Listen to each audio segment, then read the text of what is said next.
some technical difficulties, but we are good now. Thank you very much. Okay, so today's diabetes and nutrition. It's a very dear topic to me because my father had diabetes almost all my life, and he had it at a very young age. And he had type 2 diabetes, which is something that we can easily prevent by actually taking care of ourselves and our lifestyle, our habits, and our food.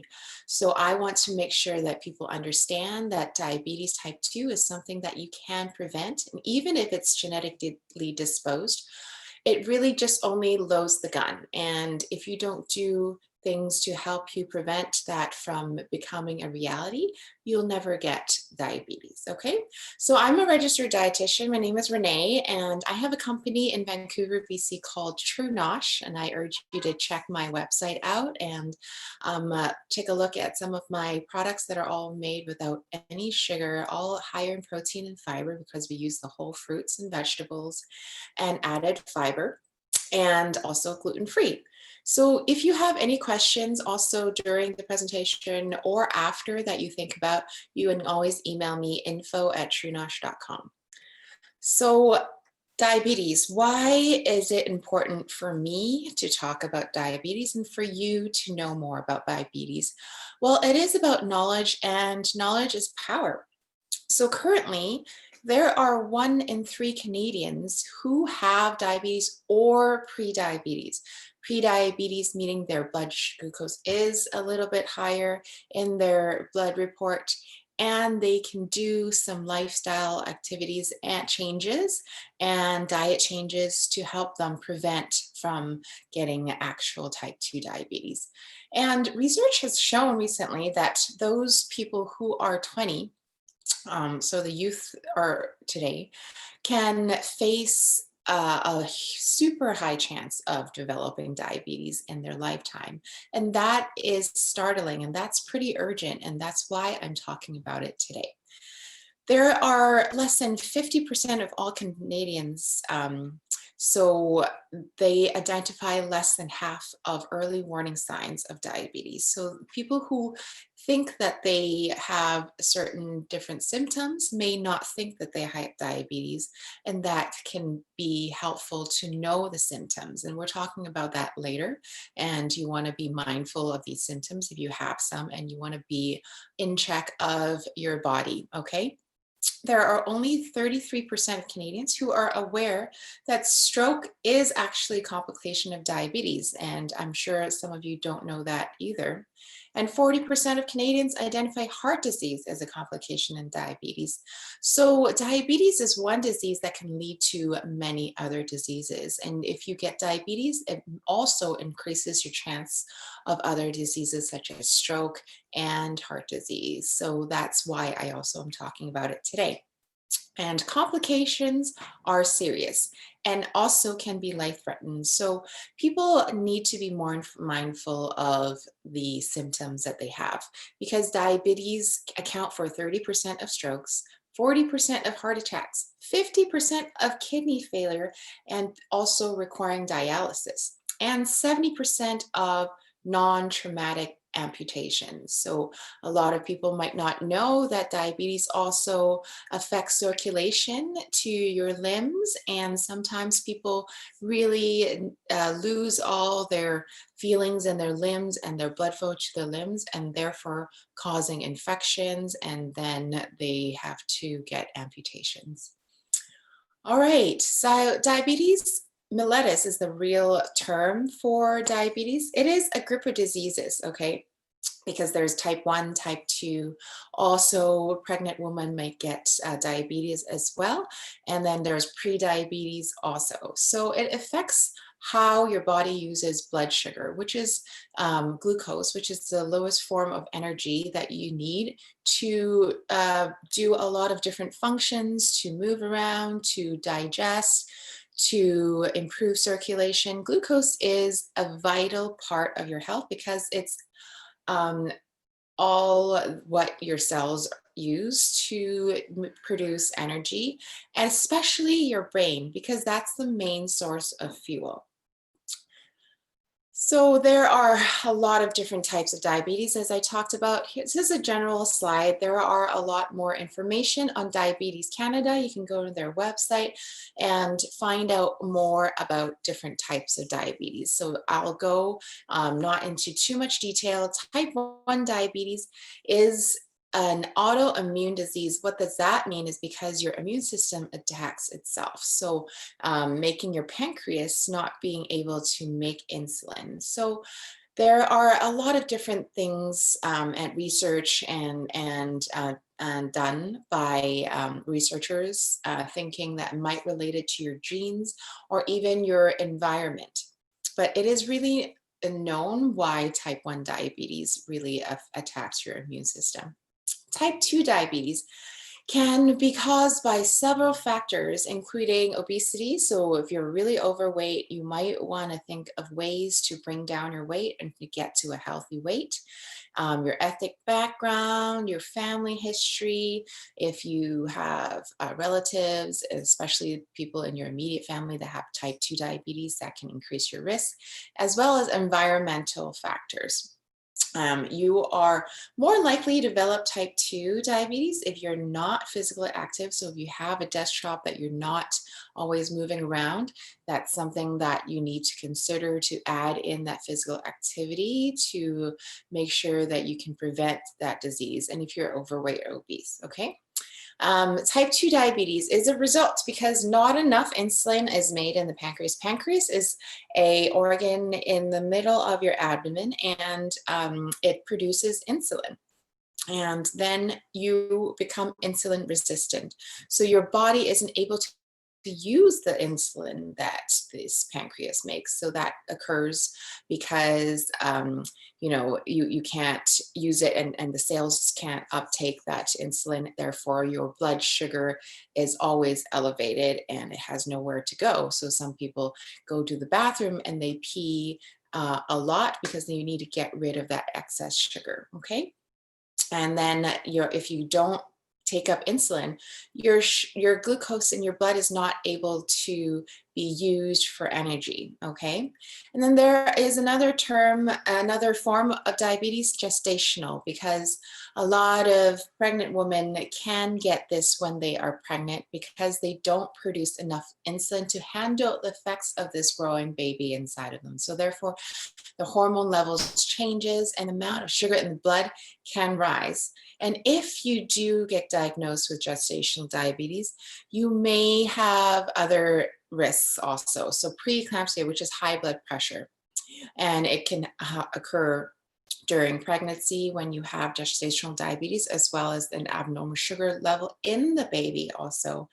And then the baby could grow larger and you may need a C-section. And then possible birth injury due to the size of the baby can be difficult when you are delivering the baby too.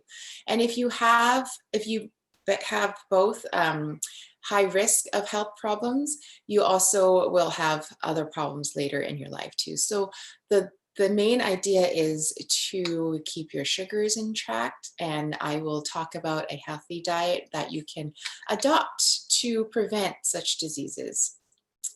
Some symptoms that people should be mindful of if they're worried that they might be, showing symptoms of diabetes, both type 1 and type 2. These symptoms occur, which is thirsty. You tend to want to drink a lot of water. And then because you're drinking water, you have frequent urination. Your body also can't eliminate the sugar, so you're peeing out the excess glucose. And then also extreme hunger. So there are points during the day that you have so much hunger that you're trying to eat everything and it doesn't seem to satiate you, right? And then also unexplained weight loss. There are times when your glucose is so high that you have so much weight loss that you can't understand why this is happening to you. And then in the urine, there are presence of ketones, which is the byproduct of breaking down muscle and fat, okay? And that's not good for someone who is on the verge of having a hyperglycemic attack, and they are breaking down the muscles and fat in their body, forming these ketone bodies, and you have to excrete it in the urine. And you feel tired all the time. So fatigue is something that you need to be mindful of. If it's happening all the time, you want to take a look at that too. Irritability. So you're always, high strung, you have a temper and you don't know why. And there are things that annoy you so quickly that you can't explain why, and it didn't occur to you in the past. Blurred vision, you might not be able to see as clearly. And when you have a cut or a pimple or a scratch and it takes forever to heal, that could be a symptom that your blood sugar is high. And then also when you have infections, such as when your gums are inflamed or you have skin infections, also for women who have vaginal infections that are very, very frequent and you don't know why and you can't explain them. Okay, complications. So this is a huge slide and I don't want you to get too overwhelmed by it, but it is something that you should be worried about if you have diabetes because it can cause so many other things. So if you have diabetes and you don't take care of it and you let the sugars go super high one day and super low one day and super high another day, these complications will likely happen if you don't take care of yourself. So cardiovascular disease, so heart disease and stroke are part of that. Nerve damage. So if you have too much sugar in the walls of your blood vessels, especially the capillaries, which are really, really small, and they cause a tingling and numbness in your joints and fingers, and it can gradually spread towards your other parts of your limbs. And this means that your nerves are damaged and then you can't feel anything. And kidney damage is also something that is a side effect of uncontrolled blood sugar because your kidneys contain a lot of these blood vessels and they help you filter the waste in your blood. So all your blood actually goes to the kidney and it filters through the glomerulus, and people who have high and lows all the time, I meant blood sugar, can damage this kidney, this filtering system, and can lead to damage in your kidneys. Eye damage also, so can damage your blood vessels in your retina, causing blindness and cataracts and glaucoma. Foot damage, well, because there is blood that flows towards your feet, the nerve damage that can cause in your feet can lead to a lot of complications. So if you have blisters and cuts and they heal poorly, infections can occur and that can cause other things to cause your foot or your leg or your toe to be amputated. Skin conditions. People who have high blood glucose are more susceptible to skin problems, including infections that have bacteria or fungal infections. And then hearing also is a problem for people with diabetes. And then Alzheimer's disease. And my father actually did also has Alzheimer's disease later on in his life. And it's not too, late to start preventing diabetes when you don't have the disease. You want to always adapt a balanced and happy diet. So this is why I'm here to tell you about things that you can add and change in your life to help you with not contracting diabetes. And then depression. So last month or this month is still mental health month. And diabetes can cause depression, which leads to a lot of different effects. And depression can also, affect other people in your life and not just yourself too.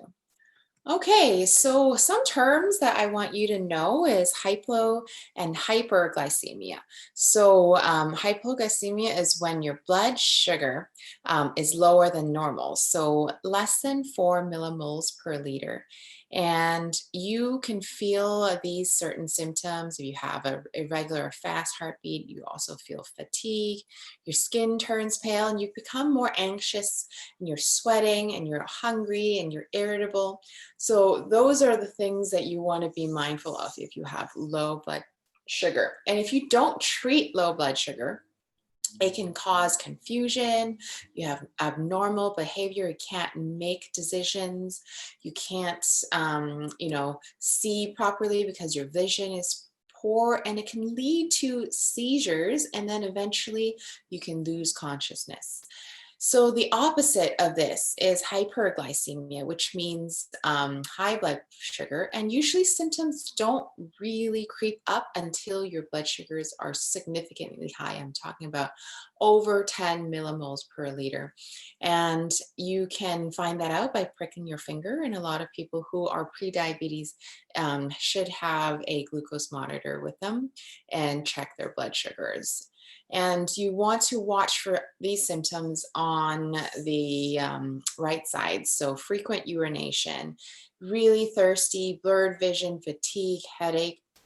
And then if you don't treat hyperglycemia, it can be toxic, okay? And I talked about ketones, and your blood and urine can develop ketoacidosis, and this is very dangerous and can be very life-threatening. And symptoms. So if you smell your breath, or if you have a friend or family member smell your breath, it can smell fruity. You can feel nauseous, and you want to vomit. You have shortness of breath. You have dry mouth, weakness, confusion. And then eventually, if you don't treat it, you can go into a coma and have really painful abdomen. Okay? So management, some people control their symptoms by managing their diet and lifestyle, as well as managing stress. So these are really, really important to take in control of your own body and mind, okay? And if you can't, you need support, and go to a doctor, go to a dietitian, and go to a therapist. You need maybe some medication, counseling, and you need to add some physical activity into your life. Meal planning is very important, as well as portion size, and that's where I come in and other also dietitians come in. And some tips you can use here is maybe filling your plate only half of it with vegetables and fruit. And you should choose way more vegetables than fruit, because fruit has more sugar than vegetables. And then you can also divide your plate in half. So if you have half of it as vegetables, then your other half should be an equal proportion of protein and whole grain foods. Okay. Healthy carbs. So there is such a thing, because all carbs are not equal, but all carbs do affect your blood sugar. And people who are feeling that they should be on a low carb diet should reconsider, because a lot of times they don't know vegetable is a carb, they don't know whole grain is a carb, and they don't know quinoa is a carb. And these are actually healthy carbs, okay? And healthier carbs have a higher fiber content. So we talked about that in a previous section of mine. You want to go back at least 2 months ago, talking about different types of fiber and what fiber is good for, and also how to read nutritional labels when you are out in the grocery store shopping for food items. You always want to choose the item that has the most fiber. And I tend to put down items if they don't have 2 grams or 3 grams of fiber per serving. So that's kind of a good rule of thumb to live by. If they don't have 3 grams of or fiber per serving, then you move on. Okay, so low glycemic foods also are good for you to know. I'll talk about that glycemic index later on, but legumes, right? Whole grains, and certain fruits and vegetables. So I'm talking about like vegetables that have a higher fiber content, such as kale and broccoli, okay, and fruits that are more like berries, okay, and apples. Those are a lot of fiber in them, and you can add that into your diet, okay? And then also some prunes, and those are also lower in sugar than raisins. You need to control your blood sugar because it can protect you from other diseases such as heart disease and stroke. And then lower glycemic foods should normally have a lot more fiber in them, so it can help you feel full longer. Therefore, you're not always hungry, and can help you with weight loss or maintaining a healthy weight. Some low glycemic foods can help you decrease your chances of getting type 2 diabetes and its complications, decrease heart disease I also talked about, and then these are the things: weight loss and make you feel full longer, right? So let's talk about the glycemic index. A lot of people know about the glycemic index as the GI scale, and it is a scale that is out of 100, okay, and it ranks carbs that all foods and or drinks that contains some carbs. And because carbs raises your blood sugar levels, but there are different levels of carbs, and it is categorized by 3 different levels: a low GI, which is 55 or less, and a medium GI, which is 56 to 69, and then a high GI, which is 70 or more. And I have a list of in the next slide to talk about some examples that you can review to see which ones have low, medium, or high. And you always want to try to find a low or medium food. The lower the food is better for you to normalize your blood sugar. And you want to avoid as much the high GI as possible, because there are foods that can cause a higher jump in your blood sugar, and you want to avoid that and limit those, especially with the sugary drinks or the sodas. Those are normally in the high GI, okay? Okay, so this is a table for you to refer to as different numbers that you can find in the GI scale, right? So some snacks that you want to consider, right? As I said, soda is really high, donuts are really high, candy is really high. You want to kind of go to the lower version of snacks. And usually snacks are quite high, but you want to see what things you can do to cut out things that you crave. Okay, so instead of like a chocolate bar, go for a handful of nuts. Okay, and if you want to eat popcorn, maybe not choosing the caramel popcorn and add some nutritional yeast or garlic powder into that instead of salt or sugar. So some starches. And you want to kind of look at different starches, because usually the whiter the starch, like the white bread and the white potato and the white rice, those have a little bit of a higher GI than brown rice or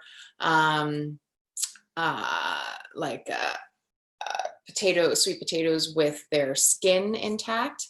And then vegetables. So you want to go always for the vegetables that have higher fiber. And here we have broccoli and some green peas and lettuce, and those are the things. So green peas are a little bit higher because mainly green peas are in a can or frozen ones, and because the fiber has been broken down a little bit more. So you always want to try to find things that are more raw, and you don't want to cook them too much, or else you'll break down the fiber. And if you break them down too much, that can turn into sugar a lot quicker, right? So choose fruits also that have higher fiber. So cherries and apples are great choices. And then for dairy and fat, so choose things that have like yogurt, and those are better than ice cream or custard. Okay. So a balanced diet means that you need some quality protein. So depending if you are an athlete or a bodybuilder or just you want to maintain a normal protein balance in your body, usually is about zero point 0.8 grams per your kilogram of body weight. Okay, so you want to take out your calculator, see how many pounds you weigh and divide it by 2.2 to get your kilograms, and then times it by zero point 0.8 to know exactly the ballpark of proteins that you eat. And usually a lot of people are surprised because they get enough protein in their food and they don't need supplementation. Okay. Healthy fats. So some healthy fats include fish like salmon, mackerel, and anchovies and sardines because those are higher in omega-3s. And if you are plant-based and you eat vegetarian diets, seeds like flax seeds, chia seeds, hemp seeds are also great in omega-3 fatty acids. Also nuts, walnuts are really good. Whole grains, they're important to add whole grains in your diet because they have fiber as well as all the vitamin Bs, and you don't find them in white rice or white bread. Fiber is super important, so you want to avoid things that are sweetened with fructose, with syrup, with fruit juices, because there's no fiber in those foods at all. And if you always have a choice, always choose water if you have a choice, because water is, there's no calories in fiber. In water, it helps you keep um, hydrated, and also it can help feed your gut microflora and also keep your skin hydrated and keeps your fiber happy because you need the water to help your fiber and to go through your system, so therefore you don't feel constipated. That's really important too. And physical activity, I can't encourage you enough to add physical activity in your diet. I make it a point every Wednesday and Saturday to go take a fitness class, either it's yoga or Pilates or biking. But also, you can meet a friend up to go for a walk, to go for a hike, to go walk around the block. You know, that's also something that you can do. And when you're watching TV, you can always lift some water bottles, and there's nothing really to deter you from not moving your body, okay? Because increasing physical activity also helps you increase your lean body mass and also increase your bone density. Therefore, you want to decrease your chances of getting osteoporosis, and you want to have a lean body mass. Therefore, you can burn more calories and feel more energized. Muscles protect against obesity, so that's a risk factor that you don't want to have because that will lead to diabetes. Muscles promote insulin sensitivity. Again, you want to prevent diabetes and promote circulation. Okay, so circulation is super important because diabetes causes neuropathy. Therefore, you don't want blood to not circulate throughout your body. You want that oxygen to be taken to wherever it needs to be taken, also waste to be taken out of where it needs to be leaving, okay? And then manage your stress. Exercise is a great way to decrease stress and prevent disease. Supplements. A lot of people ask me what supplements to take to help them lose weight. Well, I can't tell you enough that it is not just one pill. It is a whole body and mindset change. Okay. So if you're relying on pills, that can help to a certain extent, but if you don't change your lifestyle and you don't change your diet, you really can't make a big change, and it's not sustainable. And I want to urge you to be safe because a lot of supplements are not approved by the FDA, and they're not safe and effective because the ingredients are actually not inside of what the label says. And you want to be very mindful when you buy supplements, and that can ultimately hurt you and hurt your pocket too, right? Because they're expensive and they may not even work. Choosing your health is the most important thing you can do. Without your health, you can't go to work, you can't take care of yourself, you can't take care of others. So if you are a smoker, try to quit smoking. There are so many things that you can do. Talk to your pharmacist. There's a lot of support groups out there. Don't hesitate to work on your own health. And physical activity, I talked about ways that you can help improve your muscle mass and your circulation. Keeping a healthy weight, talking to your doctor or dietitian to see what they can do to help you. And because keeping a healthy weight automatically decreases your chances of getting diabetes. Following a healthy diet is super important because you need to prevent your body from getting diabetes by adding whole foods, whole vegetables, healthy fats, things that have rich in fiber, and things that are yummy also. So good and healthy food doesn't mean that it's not going to be tasty and yummy, right? And I'm going to teach you a really yummy recipe later, and we're going to have a lot of fun. Staying hydrated, I always urge you to choose water first, and reducing your stress. A lot of people are under so much stress lately.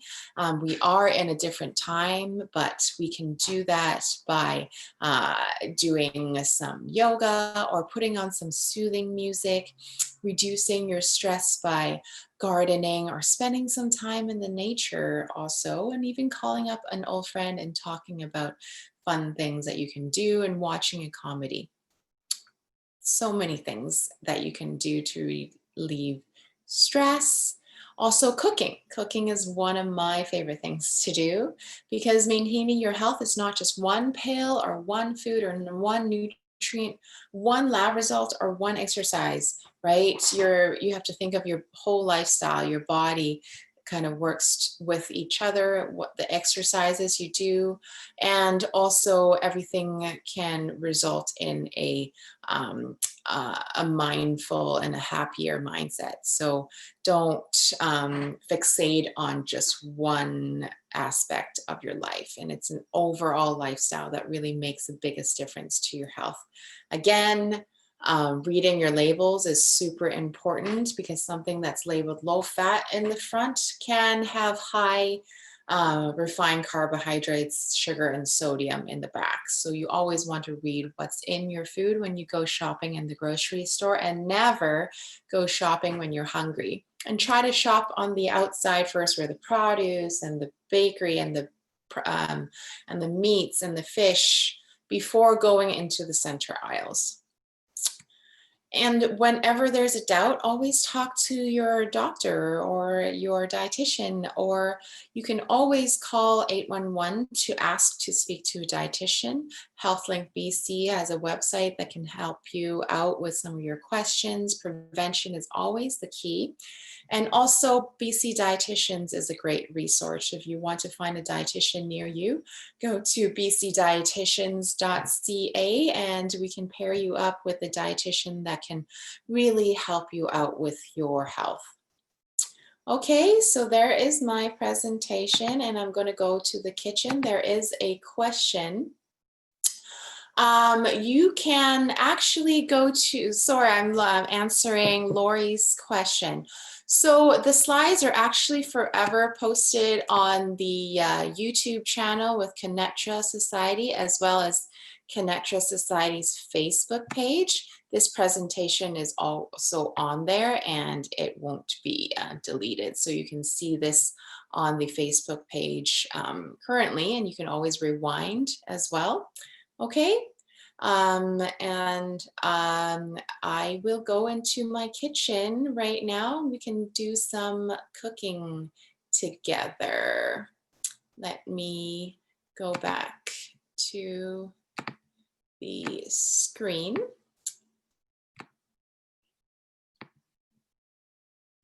And I encourage everyone to review these presentations that I've done on the Conetra Society's Facebook website, as also the YouTube channel for Conetra Society. All of these presentations are actually uploaded on there, and you can review them anytime at your own time. too. So this is about like the 6th month I've been doing this every Tuesday, and I'm very much on their website every Tuesday, so you can go back and review any topics that you like. And if you have any questions, always email me info@truenosh.com. And also you can find a dietitian near you by going to bcdietitians.ca. Okay, great. So let's go to my kitchen and we can talk about the ingredients that we have today. So I have some pumpkins here. So I did a fun carving session with my partner this weekend, and we made really beautiful jack-o'-lanterns. And I have some seeds left over that we're going to toast in the toaster oven. I'm going to make a really easy noodle dish with you today. So mainly it's focusing on the sauce and the ingredients that we have. So the noodles today is actually a shirataki or a konjac noodle. So these are some noodles that you can find in a lot of grocery stores nowadays. These are made with konjac, which is a type of root vegetable. And literally this has very, very low carbs. And if you read the nutrition information in the back, it also has 6 grams of fiber in one bag, and that's really good. And then there's a lot of protein also. So it's got 4 grams of protein and 6 grams of fiber. And I am using 1 pack, and it usually comes in a package like this, and you have to open it and drain it out. So I'm going to use some scissors and open the package. Okay, and then after you open the package, you want to pour the liquid down the drain.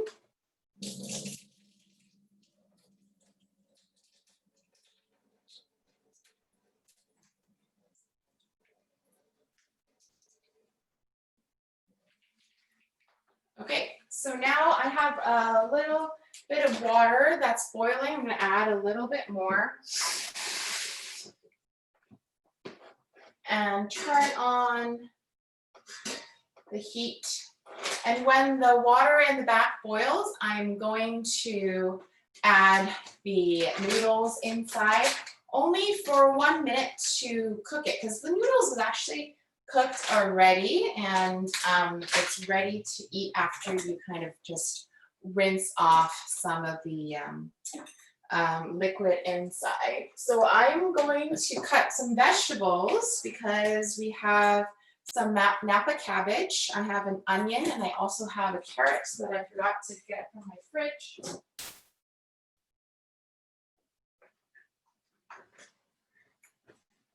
And also some red pepper. Okay, so these give my dish a really beautiful color. So Napa cabbage looks like this. There is also, you can use bok choy if you can't find Napa cabbage. You can also use lettuce and other types of cabbage if you can't find it. This is just the type of cabbage I have in my fridge, and it makes a really nice slaw. I'm just gonna use about 2 of these, and I'm gonna cut them into strips. I have a carrot and half a red pepper and some onions. What I'm going to do is cut them all into nice julienne.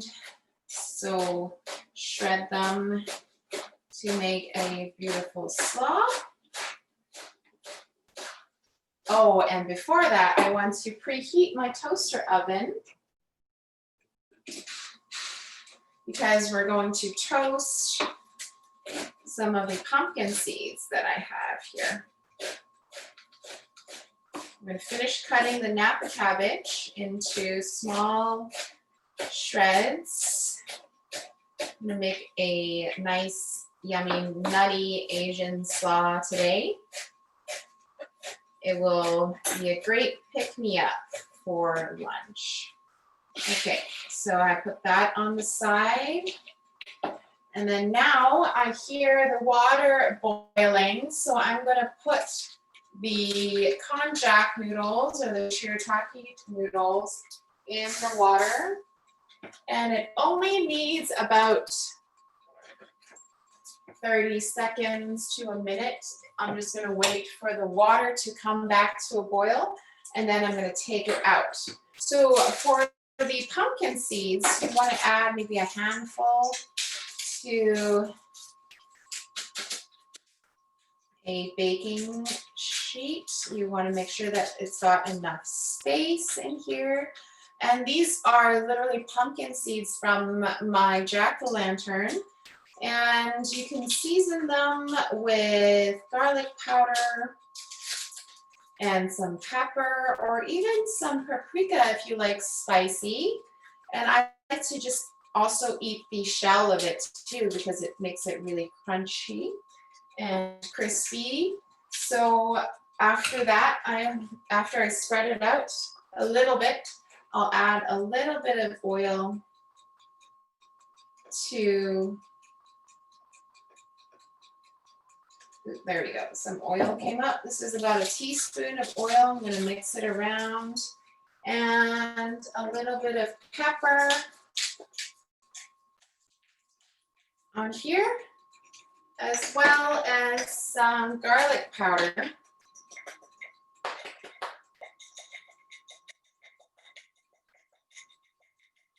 I love garlic, so I'm gonna add a few more. This is coming up very, very slowly. Okay.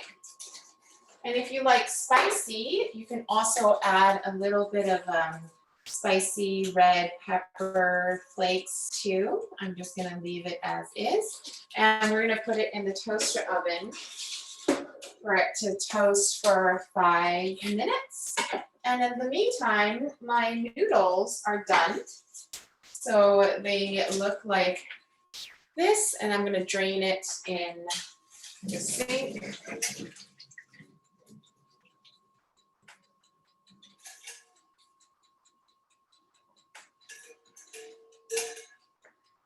Okay, I'm gonna let the noodles cool down a little bit, because we're actually not cooking these vegetables, and it kind of just becomes like a little salad on top of the noodles. And the colors will pop really well. I have half a red pepper here. And just make sure to take out the white part, because that's a little bit more bitter.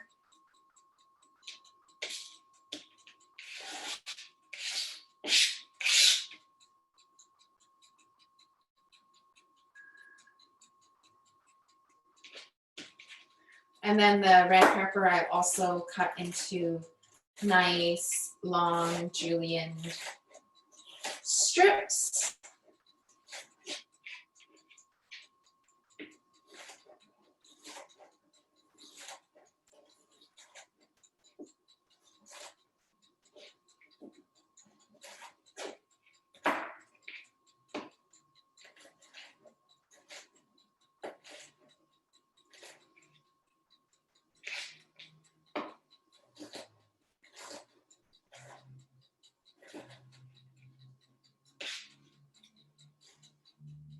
Great. Cut away some of that. Again, I'm going to push that to the side. And now I'm going to cut half an onion. I don't need that much. I'm just going to cut it lengthwise. Just need half an onion. Peel that off.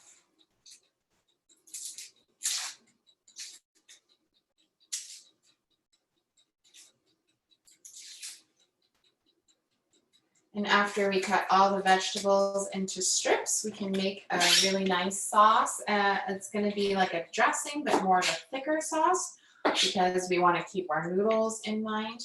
So I'm cutting the onions into small strips. You can cook, or you don't have to cook these onions. I'm going to just saute them really quickly to give it a nice caramel color to them. And I have a cast iron pan ready to go. A little bit of cooking oil. And then just going to hard cook these onions. Some people don't like it too spicy. And then now I'm gonna cut the carrots. So you just need one carrot. And these carrots doesn't need to be peeled. I bought these carrots and washed them really well with a vegetable scrub. As we talked about the antioxidants in the skin, there's a lot of them that's left over in the skin, as well as the fiber. So you want a good vegetable scrub, and we're gonna keep the skin, okay?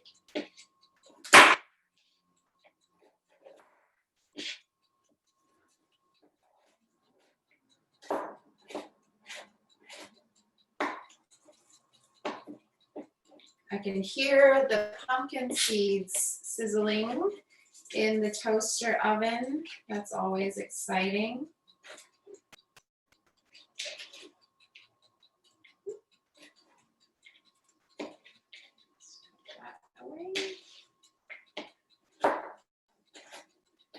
And in the same time, I can hear my onions also sizzling too.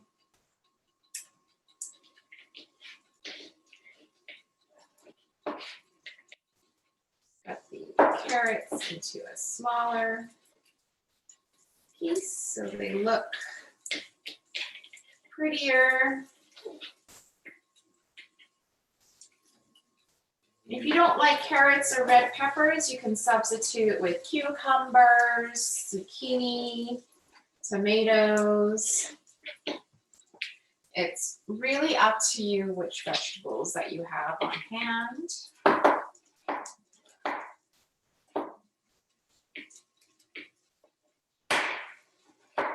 Okay.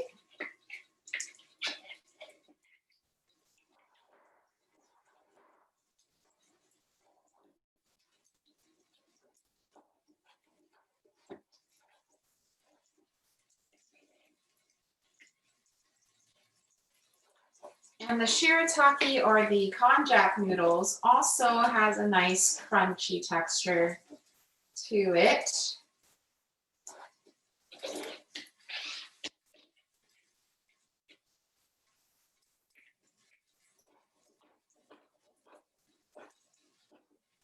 Okay, so I'm done cutting my vegetables, and then I'm going to check on the onions to see how they look.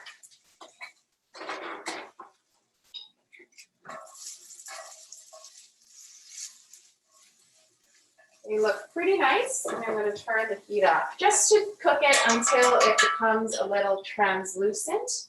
And then I'm going to get a mixing bowl to mix the sauces, or also you can also just use a bowl to mix some of the sauces on.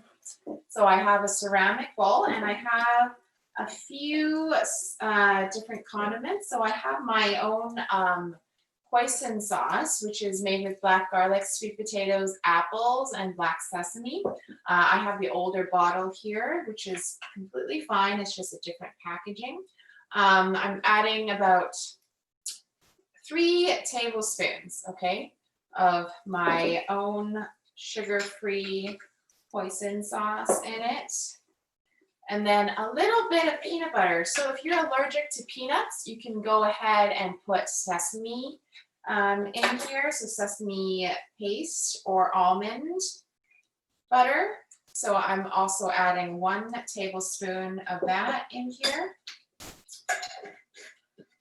Okay.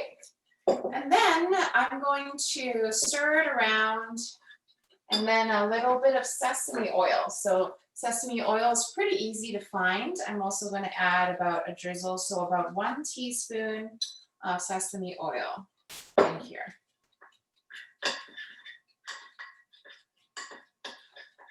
And you see that it is a pretty thick sauce. And to thin it out, I'm going to add about 1 tablespoon of water and half a tablespoon of apple cider vinegar. So I'm going to go get the water.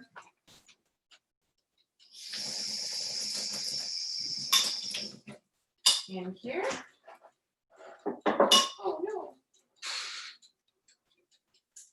And then my pumpkin seeds are a little bit overdone. So let me just take this onions off of here. And instead, I'm going to toast the pumpkin seeds in the pan. So we have some extra pumpkin seeds over here. And instead of that, the pan has some extra residual heat.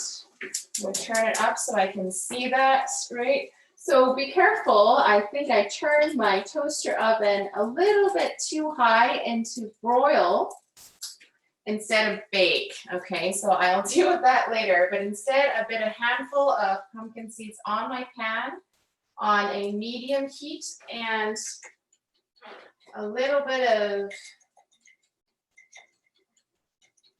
garlic powder, same thing as I did before, and some pepper, and a little bit of cooking oil. So now on the pan, you can easily keep an eye on it. So I'll bring you guys closer to my pan so you can see what I'm doing with the toasting of the seeds.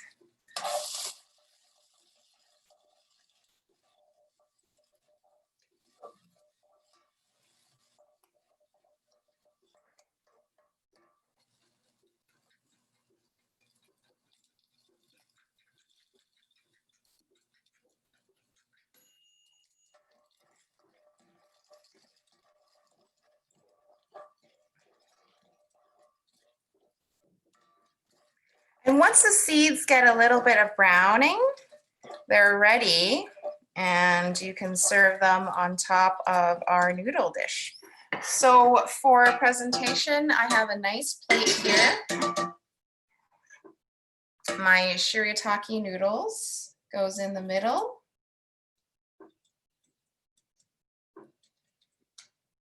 Get all those noodles out of the colander.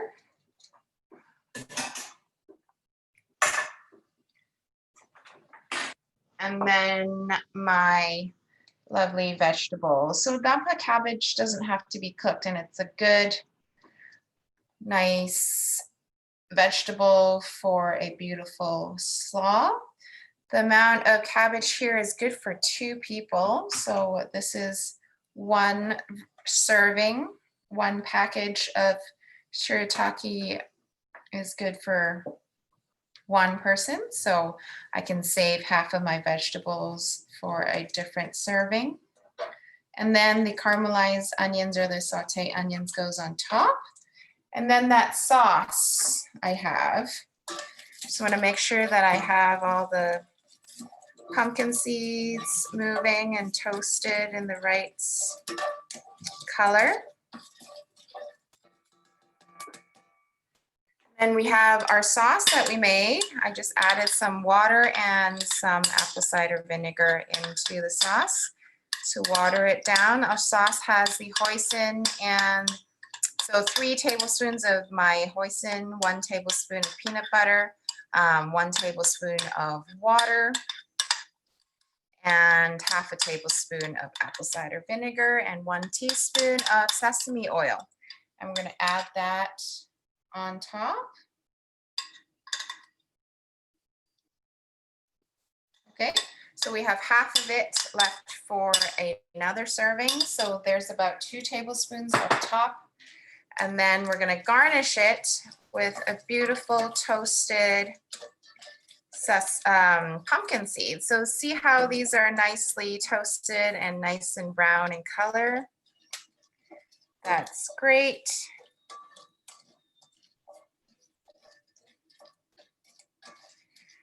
Just 1 more minute before I'm going to take them off the skillet. And these can substitute a nice sesame with the nice sesame seed too. So if you don't have pumpkin seeds, you can also use toasted sesame seeds, just like this. Okay, so these are quite ready. I love that pumpkins are in season because pumpkin seeds are actually really high in zinc also, and zinc actually helps us protect our immune system. Okay, so these are perfectly toasted. I'm just gonna drizzle it or sprinkle it, not drizzle it, on top of our noodle dish. And we have lunch ready with a nice noodle slaw and a nutty hoisin dressing. And this is quite substantial, so I am going to be super excited to share this with my partner. Okay, so is there any other questions?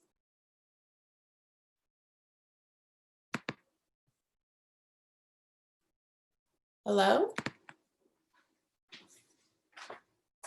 If there are no questions, I'm going to go ahead and make more noodles so we can have lunch.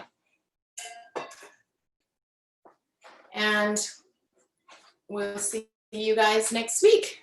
Here you go, our shirataki with Napa cabbage, red peppers, carrots, onions, toasted pumpkin seeds, and my hoisin dressing.